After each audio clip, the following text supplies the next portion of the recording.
अरे मैं तुमको बताने ही तो आया हूं। जैसा तुम चाहती थी वैसा ही तो मैं करने जा रहा हूं। तुम चाहती थी ना कि राजा राम हो जाएं, मैं उनको युवराज पद देने जा रहा हूं और तुम कोप भवन में चली गई। भामिनी भयऊ तोर मन भावा, घर घर आनंद नगर बधावा। भामिनी, गजगामिनी, शुम्की, सुलोचनी, तुम्हारे मन का तो मैंने कार्य किया है। आज पूरे नगर में घर घर आनंद है, नगर में बधावा बज रहा है और राम को मैं कल युवराज पद देने वाला। और तुम यहां कोप भवन में क्यों? बहुत कुछ कहा है, आपस में वार्तालाप हुआ है, लेकिन कैकेयी माता एक सुन के न राजी होती हैं और धीरे से कहती हैं कि आज तुम अपने सब काम अपने मन से करते हो, अपने कभी मेरे से पूछते हो? और मेरे को लाखों बार कहा है कि तुम जो चाहो सो मांग लो, मैं तुम्हें दे दूंगा। कभी आज तक दिया है? हर बार यही कह के रह जाते हो कि जो तुमको चाहिए वो मांग लो। क्या कभी दिया है? देने की बात तो हर बार कही है, लेकिन देने की बारी आती है तो मुकर जाते हो। मांग मांग पे कहो पिया, कब हो न दे हो न ले हो, और दे न कहो वरदान दोए, तेऊ पावत संदेह।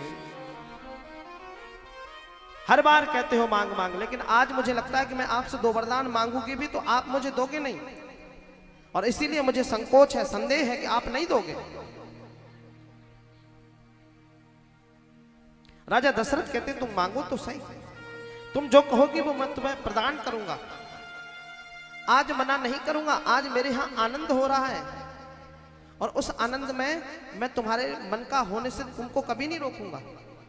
और तुम तो जानती हो रघुकुल रीति सदा चली आई, रघुकुल रीति सदा चली आई। प्राण जाओ वर वचन न जाए, प्राण जाए पर वचन न जाए। प्राण जाओ वर वचन न जाए, प्राण जाए वर वचन न जाए। तुम तो जानती हो ना सुमुखी, सुलोचनी, पिकवैनी, गजगामिनी, क्या तुम तो सब जानती हो कि रघुकुल की रीति है, यदि एक बार वचन दे दिया तो प्राण भले ही चले जाएं, लेकिन वचन नहीं जा सकता, वचन नहीं टाला जा सकता। देख लो, विचार कर लो, क्या तुम दे पाओगे? क्या मैं जो मांगूंगी बात वह तुम देने में संकोच तो नहीं करोगे? बोले बिल्कुल नहीं करेंगे।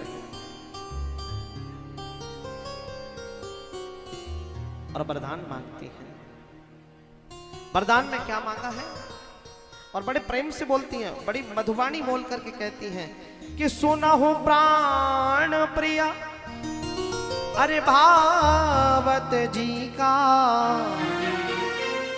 देहु एक बर भरतहि टीका।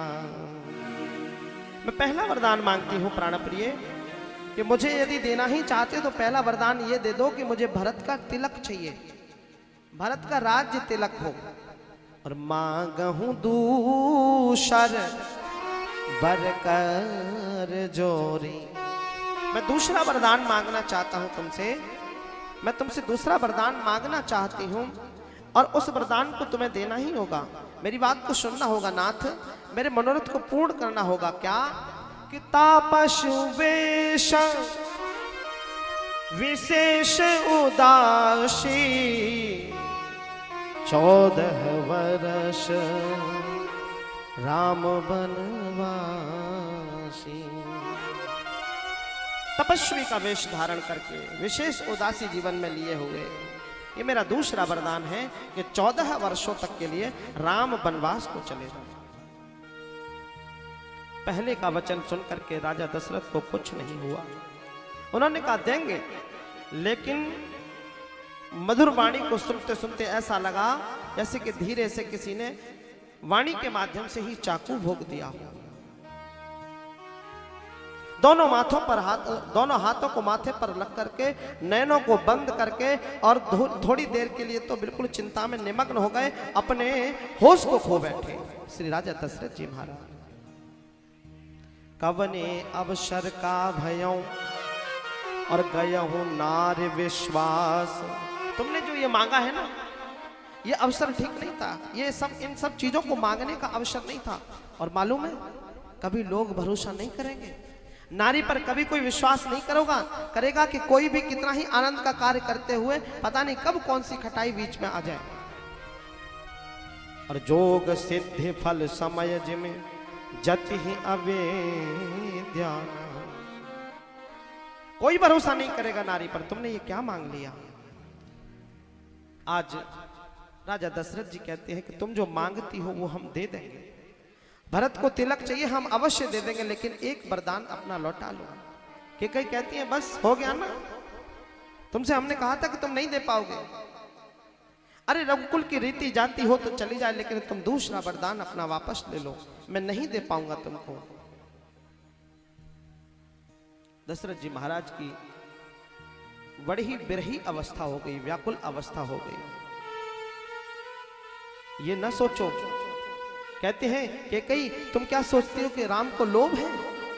राम को कोई लोभ नहीं है, राम को कोई लालच नहीं है, किसी भी प्रकार का कोई लालच नहीं है। राम को जो कहोगी वो कर देगा। लेकिन क्या ये सही है? क्या ये उचित है? क्या तुम उसके बिना रह पाओगे? क्या कहीं कहती है उससे मुझे कोई मतलब नहीं है, मैंने जो तुमसे मांगा है वो तुमको देना ही होगा।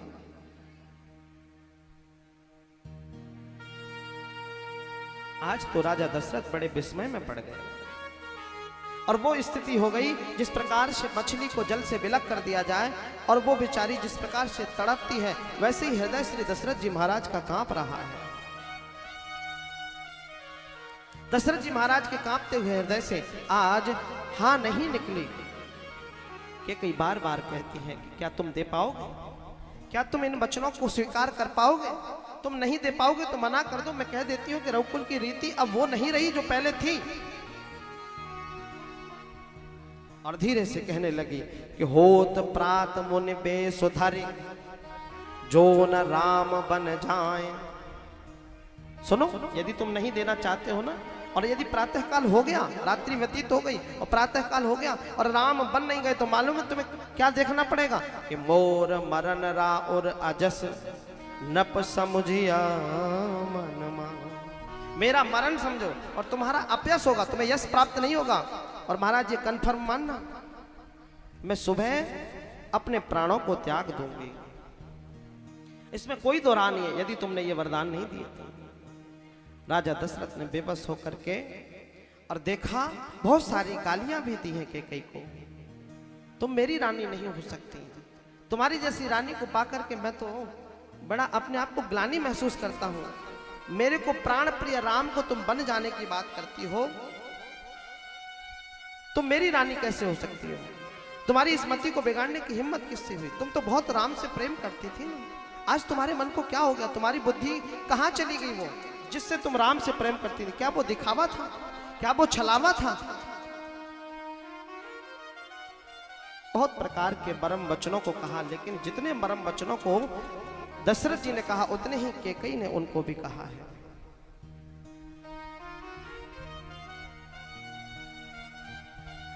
आज रात्रि भर राजा दशरथ नहीं सोए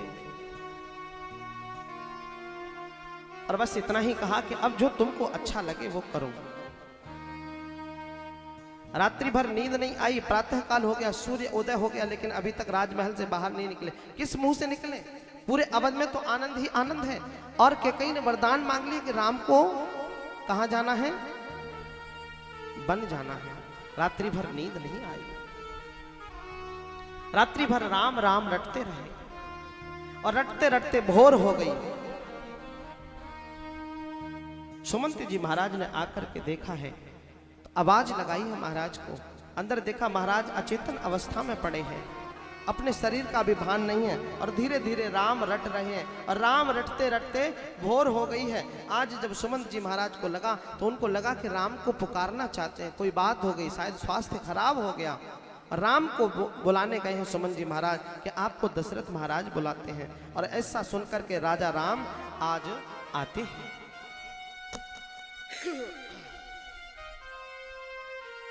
कैकेयी महारानी बगल में बैठी है, राजा दशरथ लेटे हुए हैं। और राजा दशरथ ने कुछ न कहा, राजा प्रभु राम आए हैं और आकर के सामने खड़े हो गए। पिता की व्याकुल अवस्था को देख करके थोड़ा चिंतित हुए हैं और पूछते हैं, माता जननी कुछ तो बताओ, क्या हुआ, क्यों पिताजी इतनी अचेतन अवस्था में है? अरे कुछ नहीं, बहुत पूछने पर कहा कि मैंने इनसे 2 वरदान मांग लिए। बोले कौन से वरदान मांगे माता, जो इतना अचेतन अवस्था में चले गए, मेरा ही नाम रटते जा रहे हैं? और अब राम रटना भी बंद कर दिया, एक आंख से अपलक निहार रहे हैं राम को और विचार करते हैं मन में कि कैकेयी तूने क्या मांग लिया। अरे आज राम को देखने की जब समय आया, राम को देखने का, निहारने का जब दिन आया, राम को मैं राजा के रूप में देखना चाहता था और तूने उनके लिए वनवास मांग लिया। कितनी निष्ठुर हृदय है कैकेयी। राम को बताया है कि पहला वरदान मैंने भरत के लिए राज्य मांगा। भगवान ने कहा तो इसमें बुराई क्या, छोटा भाई राजा हो जाए तो और अच्छा राज्य संचालन करेगा। कोई बात बिगड़ेगी तो उसको बड़े होने के नाते में समझा दिया करूंगा। लेकिन बोले वो कोई बात नहीं है, लेकिन दूसरा मैंने मांगा है कि तुम्हारा विशेष उदासीपन लेकर के वन को जाना 14 वर्ष के लिए। तो माता इसमें क्या बुराई है, आप जो कहेंगी वो अच्छा है हमारे लिए। माता पिता की आज्ञा ही बालक के लिए सर्वोपरि होती है। और आप क्या सोचती हैं अवध का राज्य ही केवल राज्य है? नहीं, यदि पिताजी मुझे स्वीकृति दे देंगे, पिताजी मेरे लिए यही चाहते हैं, तो मेरे लिए तो मैं समझूंगा मुझे पिताजी ने अवध का छोटा सा राज्य छोड़ करके बड़ा सा कानन राज्य दिया है। कानन माने वन का, जंगल का राज मुझे प्रदान किया है। भगवान ने स्वीकार किया है वरदान को। और वरदान स्वीकार करते समय उसी समय माता सीता के पास आए हैं और उनको समझाते हैं तुम यहीं रहना है, तुमको यहीं पर रहना है, कहीं नहीं जाना है, सास ससुर की सेवा करनी है, सबका ध्यान रखना है। और ध्यान रखते हुए किसी प्रकार का कोई भी उल्हाना ना आने पाए, तुमसे कोई अपराध ना होने पाए, ये ध्यान रखना है। लेकिन माता सीता कहती हैं कि प्रिय श्री रघुवर, मेरा आपके बिना जीवन जीना बहुत मुश्किल है, मैं आपके बिना जी नहीं पाऊंगा। मैं आपके साथ रहने के लिए ही आई हूँ। मैं जनकपुर से अहरनिश आपके साथ रहने के लिए आई हूँ। आप जहाँ जाएंगे वही मेरा अवध है, आप जहाँ रहेंगे वही मेरे राम हैं। तो मैं आपके बिना एक क्षण एक पल भी नहीं